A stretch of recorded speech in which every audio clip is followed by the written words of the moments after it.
হ্যাঁ, সেটার দলিল দেন আপনি আমাকে। কারণ কুকুর এইখান থেকে গৃহপালিত নয় কেন? একটু শেষ করি, প্রশ্নটা শেষ করি আগে। কারণ এই আয়াত দ্বারা, এই যে ৪ নাম্বার আয়াত দ্বারা দেখা যাচ্ছে যে আমি পুষবো, যেই জিনিস আমার বাসায় পুষবো সেটাই হচ্ছে গৃহপালিত। এটা হচ্ছে সংজ্ঞা। এখন এইটা আপনি মানে কোরআন থেকে সংজ্ঞা দিবেন যে না, বাসায় পুষলেই সেটা গৃহপালিত হবে না। আপনি এই দলিলটা আমাকে দিবেন। আচ্ছা, এটা হলো মূলত যেটা কোরআনিস্ট যারা আছে এদেরকে আমাদের এই প্রশ্নগুলা থাকে।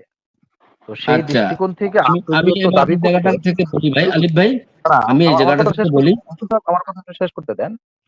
তো এই জায়গা থেকে আপনি যখন দাবি করছেন যে আপনি কোরআন থেকেই দেখাই দিবেন কুকুর হারাম, তখনই আমাদের এই প্রশ্নগুলা সামনে এসেছে।